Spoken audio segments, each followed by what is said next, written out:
Folks, I'm so delighted to be here with you, and I've been looking forward to this. This is sort of our kickoff meeting for the fall portion of our program, and it always begins a little bit like this, as everybody is sort of getting their programs reoriented so that they can participate with us more extensively later in the year. I'm just grateful for all of you coming and all of you being here, and I know that you had to come at considerable effort and some sacrifice, but your presence here gives great encouragement to those of us who try to carry on this work. Now tonight, because I'm just taking a little while to sort of open up the evening, I've prepared a little handout here just for fun. I thought it would be good to have a handout so that we could kind of go through it and fill in the blanks. And as you know, my study guides are always called the blankety blank study guides, and they always have little places for you to fill in, and that primarily is to help the memory process. When you're filling in blanks, you're talking to yourself, and that's one half of memory. It's communication. You can do it by talking to somebody else, or you can talk to yourself. You must communicate in your mind these things that we're talking about, or it somehow or another will fade. And so that's the reason for these little study guides that we have. Now don't read ahead or you'll know the punchlines before. So wait for me as we kind of go through, and get your pencil out and fill them in as we go. Because I want to start out with the election that we have just gone through, the 1988 presidential election. A lot of people do not know that this is one of the finest demonstrations I know of the political schizophrenia that the American people are suffering from. And you'll notice there in the beginning of your outline, I mentioned that we just had our presidential election, and it demonstrated that we're suffering from political schizophrenia. Now get your pencil ready. The majority of the people voted for the president on the basis of what they wanted for the whole country.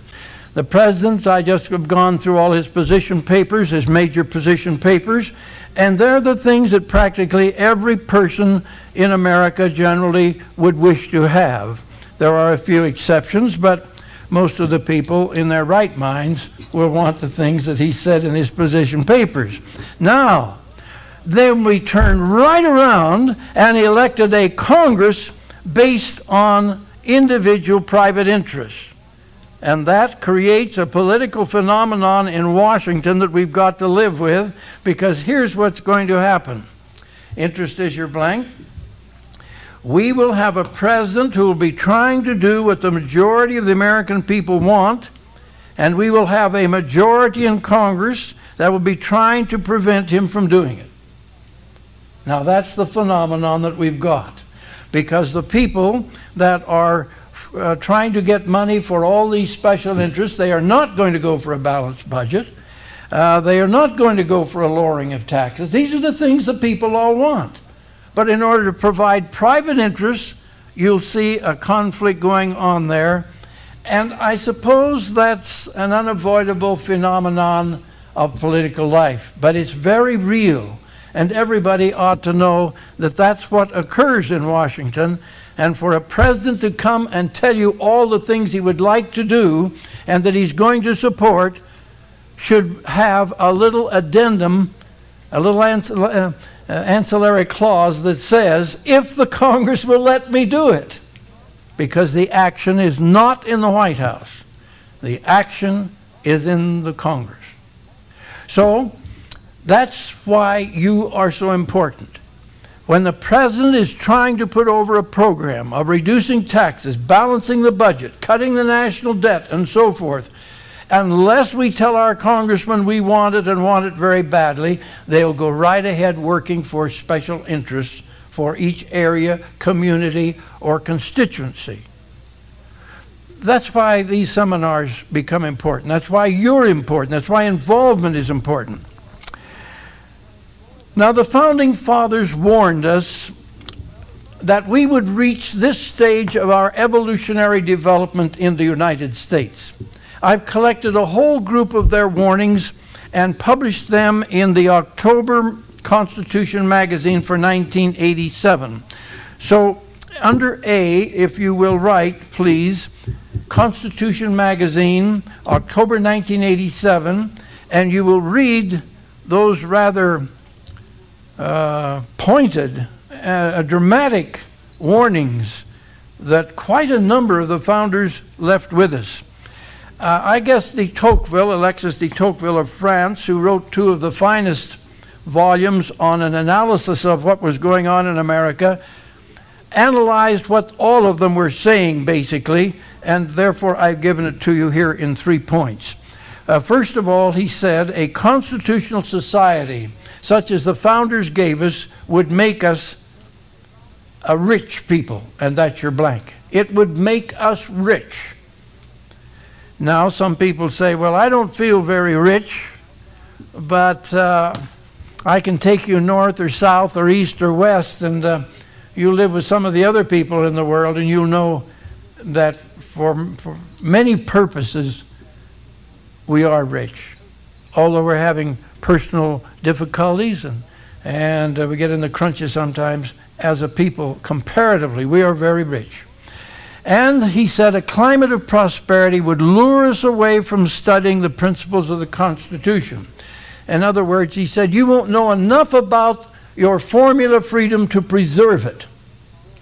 You'll be so involved in the baubles of prosperity and wealth and material things, you will forget the great value system, the great method of preserving freedom. And finally, because of ignorance, he said the American people would begin losing their freedoms and the Constitution eventually would hang by a thread, so to speak. Thread is your blank. Now, where are we today in this process? Is it really that critical? Are we really getting to such a point that the things that made us great, that provides our children with a legacy of freedom and as an inheritance that we want to give them, is that really in jeopardy? And so I'm just going to go through here a list, an inventory of where we are today. Capital A. Over half of the United States budget is outside the Constitution today.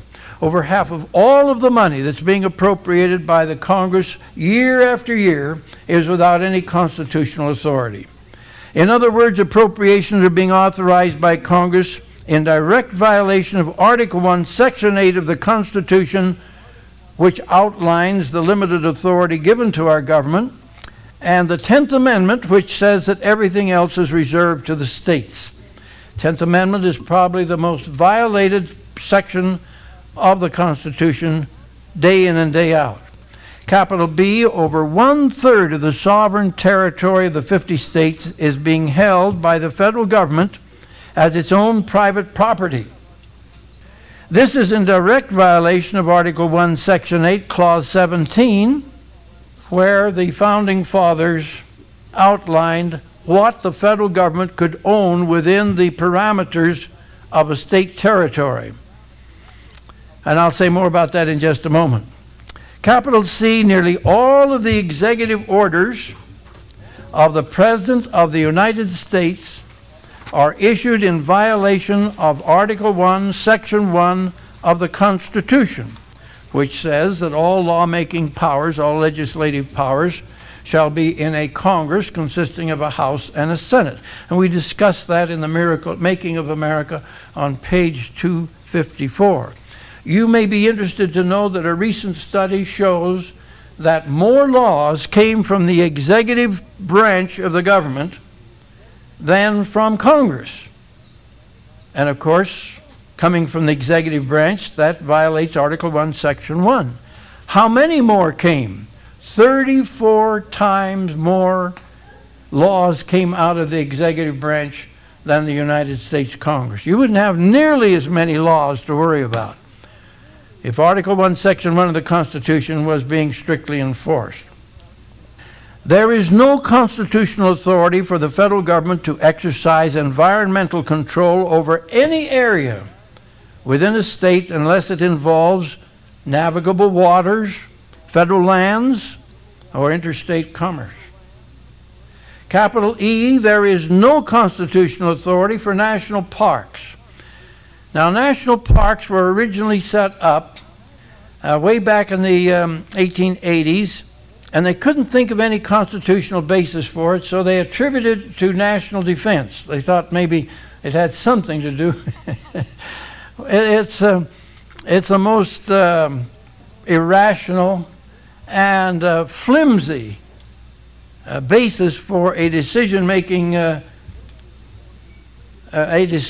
by the Supreme Court I've ever read. There is no constitutional authority for national forests. Now, this horrifies lots of people. There are even people here in the state of Idaho who are shocked when you say, well, you're not suggesting that the state should take over these national forests. Well, let me tell you the ideal example of how to handle your forest reserves is the state of Maine, where 98% of all the forests are privately owned. And they are the best kept forests in the United States. They are harvested in a regular order, replanted, and it is cited as probably the ideal way to operate the forests of the country and maintain those wonderful resources. That's just something to think about. And then capital G, there is no constitutional authority for the wilderness areas. In my own state, they are now trying to set aside another 9 million acres and call it wilderness for the purpose of preserving its pristine beauty as nature left it. It's mostly sagebrush and rocks and sand, but they want to preserve it. Now, a lot of people have no idea what happens when a territory is declared to be a wilderness section. Let me see, here's a little section on it.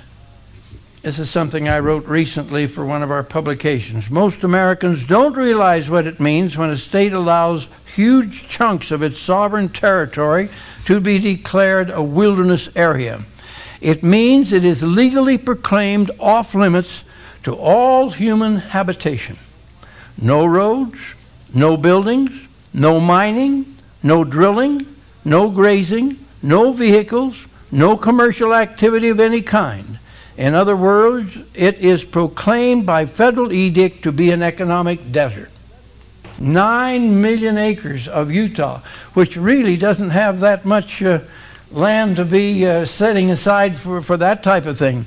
Even hunting is virtually regulated out of existence, and administrators have become so fanatical that recently a seriously injured hiker could not be rescued by an emergency helicopter.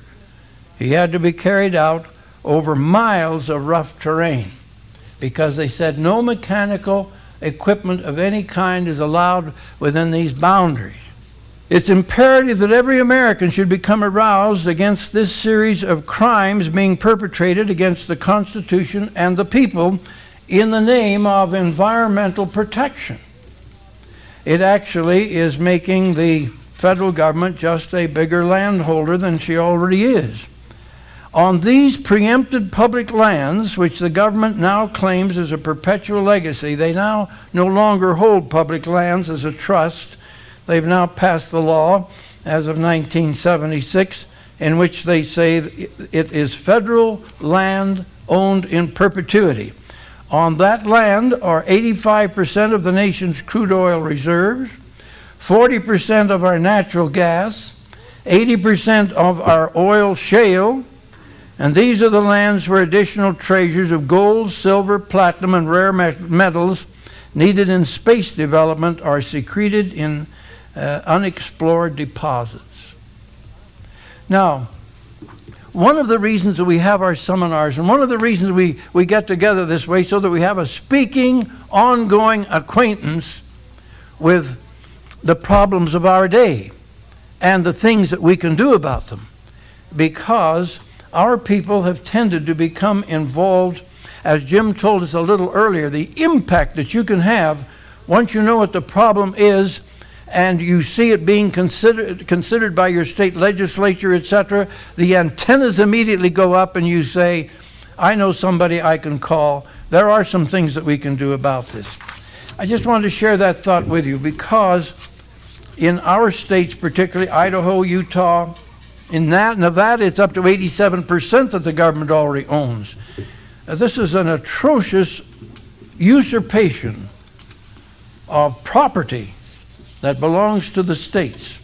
The amount of territory that the federal government is allowed to occupy according to the Constitution is very minimal.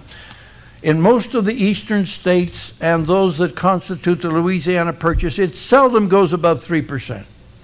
3%. And you see in Idaho, well, I don't remember the exact figure. I know Utah is 66%. It's something comparable to that in Idaho, 87% in Nevada, 96% in Alaska. So only 4% actually belongs to the state, or will ever belong to the state if these people have their way. Now, there is no constitutional authority, that's capital H, there is no constitutional authority for the United States Department of Education or the Secretary of Education in the President's Cabinet. As a matter of fact, in their debates, Madison said, to give the government control of your education is as serious an imposition on parents and on the children as it would be to give the government control of our churches. That's how strongly they felt about it. And there is no constitutional authority for the Energy Commission, and President Reagan promised that he would have it completely wiped out if he could, but the Congress would not permit it. And there is no constitutional authority for the Occupational Safety and Health Administration. The idea being behind that, of course, that the states probably weren't doing a sufficiently good job, so the federal government would come in and take it over. The big question, as Bork would have said, who was up for nomination to the Supreme Court, where is your authority in the Constitution? It isn't there. There is no constitutional authority for the Consumer Protection Agency. We had private consumer agencies and private publications that were prospering and doing very well and had large subscriptions until the federal government got involved and they just squeezed them out of existence. There is no constitutional authority for the minimum wage law. And a lot of people have not realized that this practically wiped out the apprentice level for major industry, etc., where young people were allowed to come in at a minimal wage to begin with, a rather low wage, and gradually work their way up. Industry just could not afford to train these young people at what was called the minimum wage level. And as a result, the unemployment among young people, particularly among the minorities, just skyrocketed. And it's still up there, and there are those now that want to increase it another 30% or so over the next couple of years. There is no constitutional authority for the Federal Reserve System. And the only reason that it was adopted was because the private banks who run the Federal Reserve System promised that if they were given control of our money and allowed to decide how much money would be in circulation and what the interest rates would be, they would guarantee there would never be another depression and there would never be any serious inflation again. And furthermore, they would keep all the interest rates down very low for farmers and new businesses, etc., etc. And as probably all of you know, the one congressman from Minnesota who rose up in protest, probably the only articulate vocal person against the whole Federal Reserve unconstitutional delegation of authority to a group of private banks to handle our money, said the founders would have been horrified to learn that you would give this much power to any group of men. They will abuse you. I promise you they will abuse you. And of course that was Congressman Lindbergh, who was the father of Colonel Lindbergh that flew across the Atlantic. Well, the Congress decided to risk it, and we've been suffering from it ever since. And the new book called The Secrets of the Temple, recently published, gives you the terrible historical traumatic impact that the Federal Reserve has had on the manipulating of the American people and its economy ever since, and the suffering destabilization that they deliberately impacted on the people in order to achieve their own financial gain. And then capital M, there is N rather, there is no constitutional authority for our present system of fiat money. As you know, the Constitution provides that the states are not allowed to pay their debts in anything but gold and silver. I might just mention on the sideline that I hear a lot of people saying we should return to the gold standard. Now, the Founding Fathers saw a danger in that. They said it's very important that you keep both gold and silver in your money system. And they had our dollar based on 373 maybe it was, grains of pure silver. That was our dollar. And gold and the value of everything else was in terms of that silver dollar. Now, the reason they use silver is because this continent on which you live happens to be the main resource, or was then, of silver. The Aztecs hadn't gotten all of it out, and neither had the Incas. They hadn't shipped it all over to Spain. The idea of the founders was that there was so much silver available that the price would always be the cost of the mining. And if the price of silver got up a little high, see, they wanted something that would be stable, always about the same price. And if all of a sudden the price of silver began to get high, miners would go out and start digging it again, and it would pull it back down. So they thought that would be a very stable form or medium of exchange. Now, the bankers wanted gold. Let's knock out the silver. Let's have it exclusively gold. And they got enough power after the Civil War to get us to move over to a gold dollar. Now, that was, as you know, very severely resisted in a very famous oration called the Cross of Gold speech that was given in 1898. But we went for the single monetary system of gold. You can get a monopoly on gold. And the bankers knew they could get a monopoly on it. And by wiping out silver as part of our money system and eliminating the bimetallism, it subjected the American people to a monopoly and control that put us in a terrible depression in 1909, so frightened the people that they accepted the Federal Reserve System. And then in 1933, they took all the gold away from our people. 1968, they took even what silver they had. So we have really been subject to some tremendous suffering, I would say. I've lived through enough of it to see a lot of people suffer in consequence of the aspiration of these people who induced our Congress to violate the Constitution when they created this fiat money and the Federal Reserve System that issues it. Capital Q, there is no constitutional authority for the Social Security system. A private system, we have demonstrated, would be paying the people about twice as much. They say that the present system is safe. This is an illusion. It won't be very long before they'll have to raise it again. And they keep talking about a trust fund. It does not exist. All of your Social Security funds are put right into the general fund, and Social Security payments are paid out of the general fund. Supreme Court found that in 3 different cases, and what actually happens is they keep a bookkeeping account of the amount that's being paid into the Social Security fund or on behalf of it, and they call that trust fund. It doesn't exist. They have about $100 billion in government bonds that they say is the trust fund. That's no trust fund. You know what a bond is? That's an IOU on the American taxpayer. That's not a trust fund, per se. That whole presentation is fraudulent. Now, we do need security toward our old age, but that thing is so politically dynamic, the politicians will not touch it.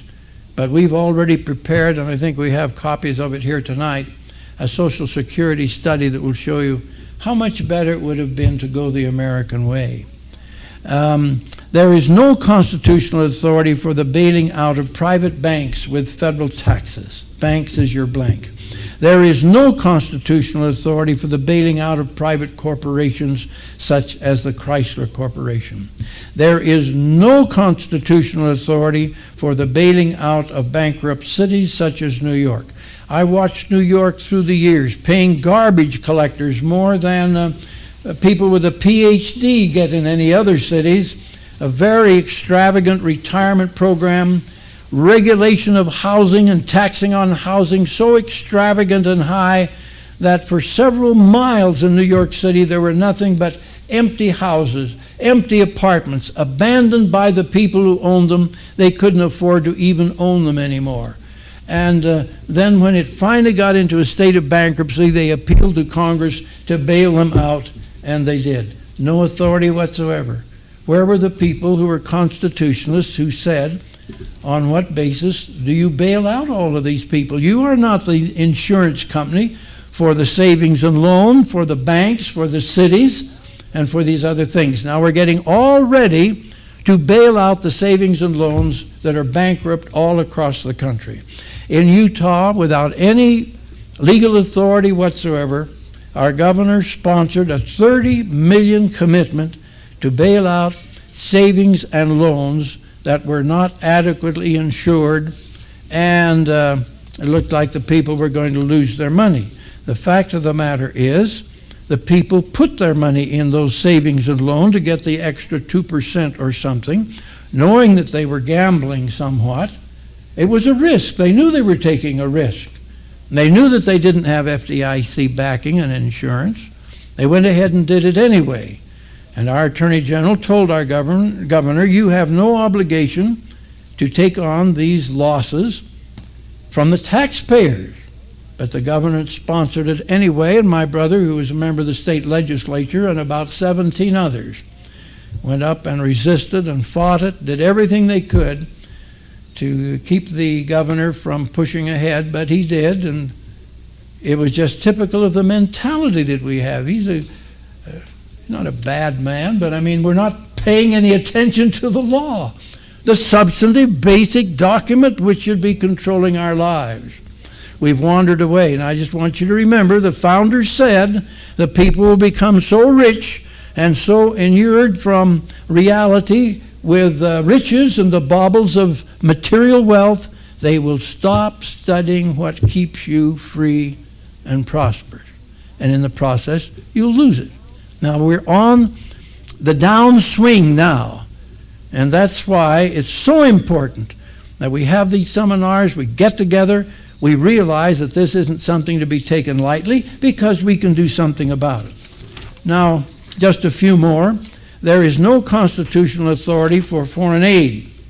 Some people say, well, we have to do that. Tell me why. Our foreign aid now, you see, is it probably is accumulated up to close to a $500 billion that we've been giving away to other countries. I take, for example, Sweden. Sweden has not had a war for 150 years. She doesn't have any of the basic problems we have. Socialism has choked her economy down to a very mediocre level in her level of prosperity. She wants us to make it up with money we don't have anymore. We have become, over the years, so indebted that we now owe more money than all the rest of the countries of the world combined. All of them. We're the world's biggest debtor. Used to be the world's greatest creditor. And we keep spilling out this money as though we had it. We don't have it. And there is no constitutional authority for membership in the United Nations.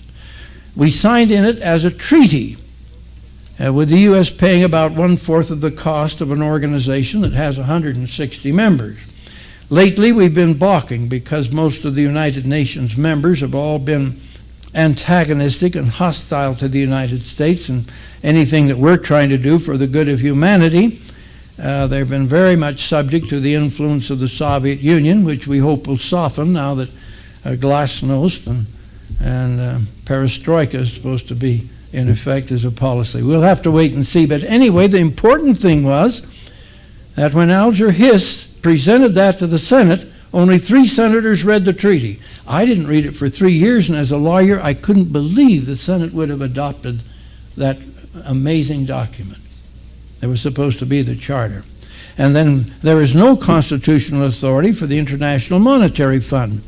No authority for a national bank or an international bank in the Constitution. And W, there's no constitutional authority for the massive federal housing program. And in Salt Lake, we had a television program here the other night saying that those houses, because the payments were low, the down payments were very minimal, the people are just moving out of them, abandoning them. We have whole regions of HUD housing, of rather attractive homes that have just been abandoned, walked away from them. No sense of accountability or responsibility. And HUD has lost in the first 8 months of this year, as I remember, about $22 million. There's no constitutional authority for the Federal Deposit Insurance Company. In fact, there's no authority for any kind of insurance by the federal government in the Constitution. Now, maybe we want to have some of these things.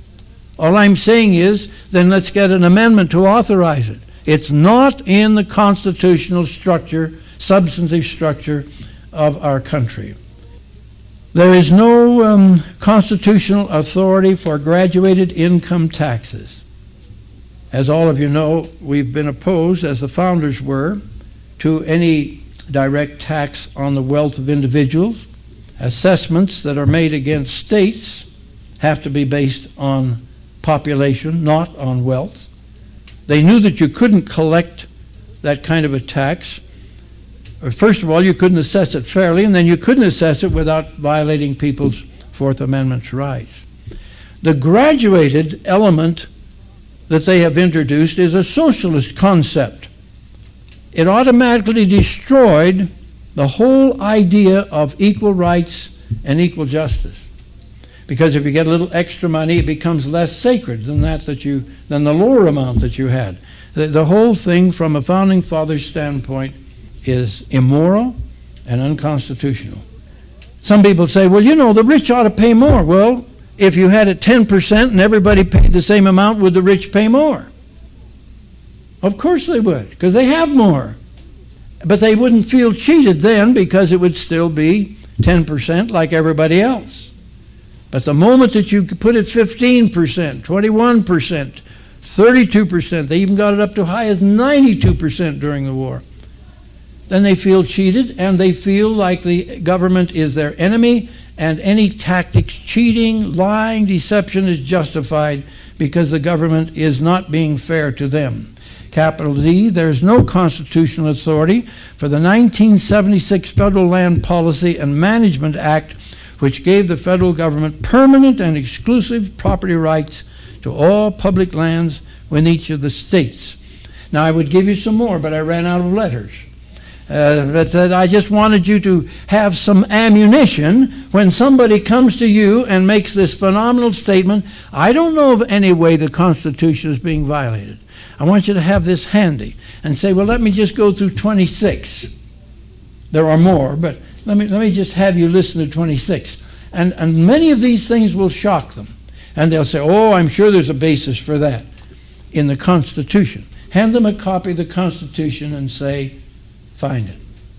Show it to me. Well, why would the Supreme Court do it if it isn't constitutional? And that's what we'll just treat very briefly now. There are several ways that these unconstitutional agencies crept into our system. First of all, the Butler Case in 1936, on a 5-4 decision, allowed Congress virtually unlimited power to appropriate money for any agency or cause which the Congress considered to be for the general welfare of the nation, whether it was authorized within the limitations of our Constitution or not. Here is the way the Supreme Court reasoned. In violation of all of the reasoning at the convention, and subsequently when they tried to set up a bank, and Madison and Jefferson pointed out what they had said in the convention, the idea of having a general welfare clause was to require all federal appropriations to be for the whole people. You couldn't do anything for an individual. You couldn't do anything for a particular profession. You couldn't do anything for a particular town or a particular region. Any federal appropriation had to be for all the people because the money came from all the people. And that's what general welfare meant. In 1936, they turned it around and said, no, it is not a restriction on the taxing power. It is a new grant of power. They can do anything that they think is in the for the welfare of the country. He went home and thought up all these projects that he was sure would be for the welfare of himself the next election, and they began buying votes, and that's what they're doing today. Everybody needs to understand the Butler case. Most law students have no idea what the basis for all of these various social agencies is when they were appealed to in court. When they were objected to in court, they consistently went back and said, the basis for authority is the Butler case. Never do they say it's based on any part of the Constitution. It's always the Butler case. Every law student ought to know about it. None of us, I have asked lots of law students, have you ever heard of it? They have not. So they don't say that there's any authority in the Constitution, but they say on the basis of a ruling by the Supreme Court, these social organizations and services are provided.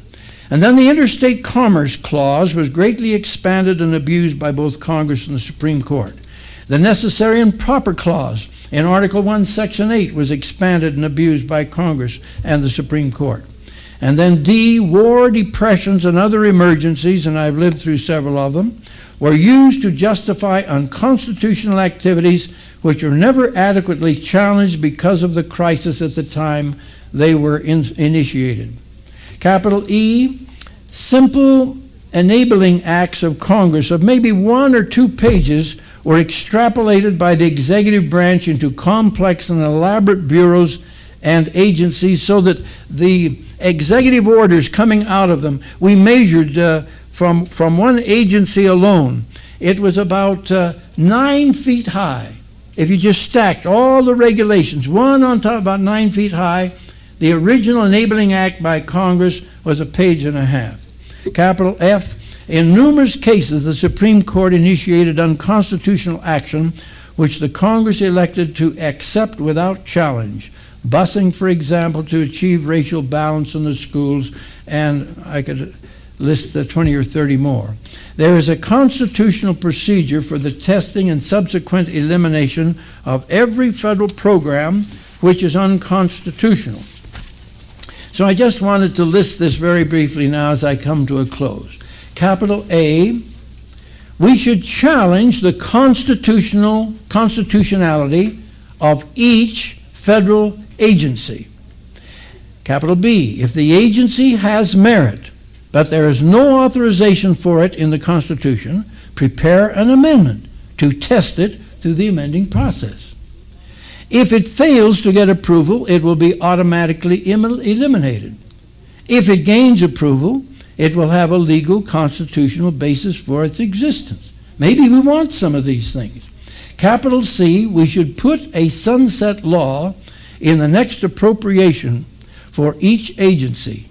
Any agency which cannot be constitutionally justified and which does not have sufficient merit to justify a constitutional amendment will be automatically eliminated.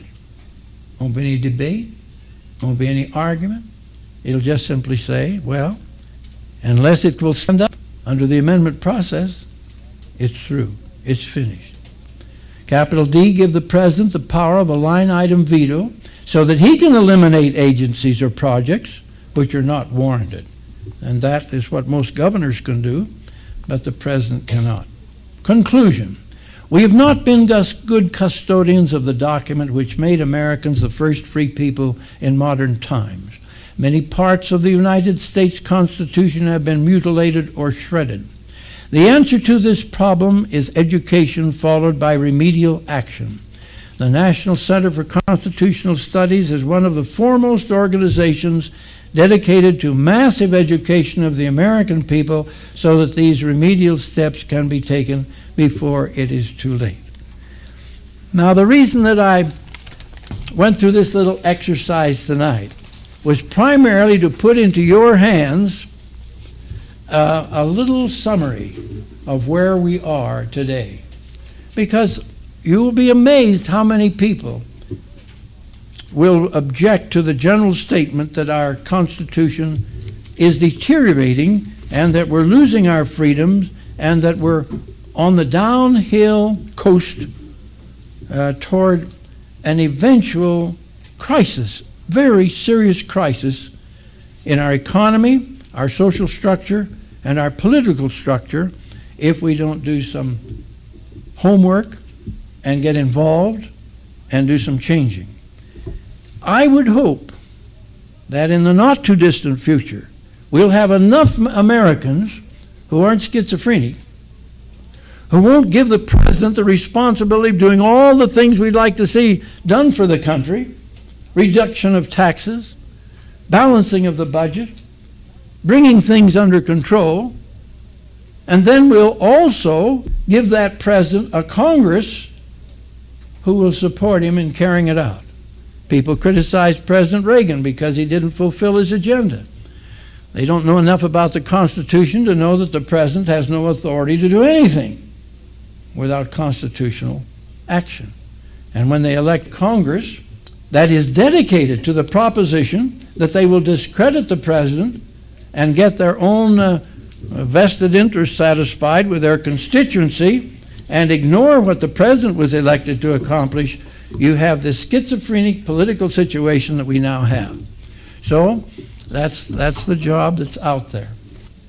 I have found this whole structure of the American inspired Constitution an exciting activity, an exciting cause, an important investment in time and money. I don't know of anything that's much greater. And so all of you, I love you, I appreciate you, and I can't tell you how much I appreciate the support you've given us down through the years. There are 18 years now that we've been organized, and we exist only because of friends like you. And I know that God will bless us if we stay united and grow and become good students and become involved. And I want to thank you for coming, all of you, and God bless you, everyone.